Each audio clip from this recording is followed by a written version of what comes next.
Welcome dear friends on my this new series of MCQ. One mark question MCQ plus true and false. It is solely based on 1 mark questions. So 1 mark questions के लिए मेरी ये series है किसमें कितना है दम series, इसका मैंने नाम दिया है। और आपको अगर पसंद आए तो इसको आप लोग देखिए और आपको हाफ ईयरली के एग्जामिनेशन से लेकर बोर्ड के एग्जामिनेशन तक आपको काफ़ी ये हेल्प करने वाली है। So first question, it is on the screen. What was the sole purpose of the British colonial rule in India? मतलब क्या है कि ब्रिटिश जो रूल था भारत में, कॉलोनियल रूल था, British was the imperial powers. तो इनका जो ये दूसरे देशों में जाते थे और वहाँ पर अपनी कॉलोनी बनाते थे, इनको अपने अधिकार में ले लेते थे। तो इनके भारत में जो कॉलोनियल रूल को इन्होंने स्थापित किया था, इसका पर्पस क्या था? What was the sole purpose? तो इसका 1 मार्क्स का आंसर होगा कि the sole purpose of the British colonial rule in India was to reduce the country to being a raw material supplier for Great Britain own rapidly expanding modern and industrial base. कहने का मतलब क्या है, अपने यहाँ के industrial base को बढ़ावा देने के लिए भारत से ज़्यादा रॉ मटेरियल को यहाँ से ले जाना ही इनका सोल पर्पस था। ठीक है, तो इसके बाद हम आते हैं दूसरे क्वेश्चन के ऊपर। दूसरा क्वेश्चन हमारा है, why is an understanding of Indian economy before independence necessary? Why is an understanding of the Indian economy before independence necessary? मतलब आज़ादी से पूर्व की अर्थव्यवस्था को जानना क्यों ज़रूरी है? अगर आप भारतीय इकोनॉमी को, इंडियन इकोनॉमी को समझना चाहते हैं तो इंडिपेंडेंस से पहले की चीज़ों को जानना क्यों ज़रूरी है? इसलिए ज़रूरी है, it is why it is important because the understanding of the Indian economy before independence is necessary to know and appreciate the level of economic development achieved during the post independence period. मतलब post independence period के बाद क्या क्या achievement हुआ, इसलिए जानना जरूरी है कि हमने आज़ादी के बाद क्या क्या चीज़ें पाई, हमारी स्थिति क्या हुई, इसको जब हमने क्या प्रयास किया, उस प्रयास का क्या परिणाम हुआ। इस चीज़ को जानने के लिए ये आज़ादी से पहले की स्थिति को जानना जरूरी है। हालांकि मेरा यहाँ थोड़ा सा कॉन्ट्राडिक्शन है, क्योंकि आज़ादी से अंग्रेज़ों के आने से पहले भी हमारी स्थिति बहुत अच्छी थी। वर्ल्ड ट्रेड में हमारा बहुत बड़ा योगदान था। अंग्रेज़ों के आने के बाद हमारी स्थिति ख़राब हो गई और फिर अंग्रेज़ों के जाने के बाद फिर हमने थोड़े सुधार किए। तो इसलिए हमारे सुधारों का क्या प्रभाव पड़ा, इसको जानने के लिए हमको आज़ादी से पहले की स्थिति को जानना जरूरी है। Okay, third question is, what was the main source of livelihood for most people during the British colonial rule? What was the main source of livelihood for most people during the British colonial rule? मतलब अंग्रेजों के शासन काल में ज़्यादातर लोगों का source of livelihood मतलब जीविकोपार्जन का साधन क्या क्या था, ये क्वेश्चन है।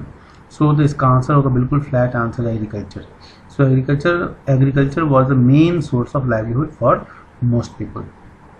चौथा क्वेश्चन है हमारा, the fourth question is, name some notable economist who estimated India's per capita income during the colonial period. तो कॉलोनियल पीरियड के दौरान उन अर्थशास्त्रियों के नाम आपको बताने हैं जिन्होंने पर कैपिटा इनकम को मेजर करने में, इसका एस्टिमेट लगाने में बड़ा योगदान दिया।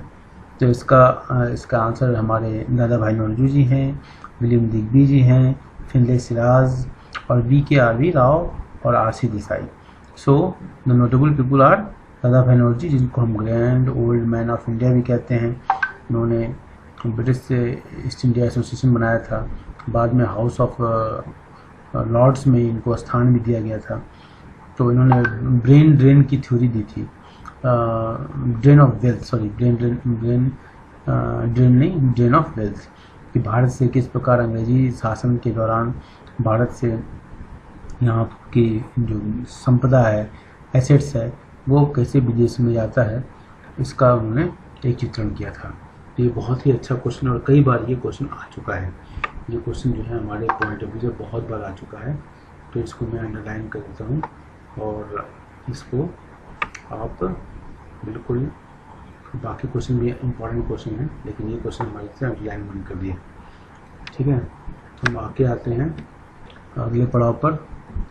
ये हमारा क्वेश्चन है, अलग अलग टॉपिक से अलग अलग सेट से मैंने बनाया हुआ है।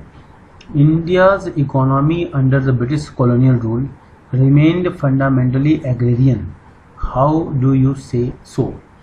ये कहना कि इंडिया की जो इकोनॉमी थी ब्रिटिश शासनकाल में, कॉलोनियल रूल जो औपनिवेशिक शासनकाल था, मतलब वास्तविक रूप में मुख्य रूप से ये कृषि पर आधारित थी, कृषि आधारित इकोनॉमी थी, अर्थव्यवस्था थी। तो आप इसको कैसे कह सकते हैं? इसको मैं इस प्रकार कह सकते हैं कि about 85% of the countries population derived livelihood directly और इनडायरेक्टली फ्रॉम एग्रीकल्चर। लगभग 85% की जनसंख्या जो ऐसी थी जो कि या तो डायरेक्ट रूप में या इनडायरेक्ट रूप में 85%। सो यहाँ पर मैं इसको अगर कर्सर में दिखाएंगे, हाँ इसके सामने मैंने यहाँ लिख दिया 85% अगर लिख पाऊँ, नहीं लिख पाऊँगा। अच्छा साइज पर लिखता हूँ 85, यहाँ लिख दूँ। ये देखो ये मैंने लिख दिया 85%, आपको हिंट हो जाएगा 85%। ठीक है, तो ये आप इस तरह करेंगे, यहाँ पर टाइम टेकिंग ज़्यादा हो जाएगा इसलिए मैं लिख नहीं रहा हूँ। What was the main cause of stagnation in the agriculture sector in India under the British colonial rule? Stagnation मतलब जो रुका हुआ जो पानी जैसे होता है ना, स्टैगनेंट वाटर। तो भारत की जो एग्रीकल्चर सेक्टर जो है ब्रिटिश काल में स्टैगनेंट थी। तो आपको कुछ वर्ड पावर पर भी ध्यान देने की जरूरत है। अगर वर्ड पावर आपका अच्छा होगा तो क्वेश्चन को समझने में आपको आसानी होगी। तो एग्रीकल्चर सेक्टर और स्टैगनेंसी की बात है ये, तो ऐसा क्यों था? तो इसका आंसर है the stagnation in the agriculture sector was caused mainly because of the various system of land settlement that were introduced by the colonial government, particularly the zamindari system. जिससे आपको मालूम है कि 3 तरह के सिस्टम को अंग्रेजों ने लागू किया था, मालवाड़ी सिस्टम, रेतवाड़ी सिस्टम और जमींदारी सिस्टम। अलग अलग प्रोविंसेस में इसको लागू किया गया था, जिसकी वजह से एग्रीकल्चर का बहुत बड़ा नुकसान हुआ था। In which part of the country was the zamindari system of revenue settlement introduced by the colonial government. कहाँ पर, भारत के किस प्रांत में कह लो, किस प्रोविंस में जमींदारी सिस्टम को ये लागू किए थे? Zamindari system of revenue settlement was implemented in the Bengal presidency comprising parts of India's present day eastern states. ठीक है, बनारस वगैरह के हिस्से में भी ये था, और उड़ीसा, बिहार, इन सब जगहों पर सब जमींदारी सिस्टम का हम इसका देखते हैं। नेक्स्ट हमारा क्वेश्चन है in which part of the country it's over.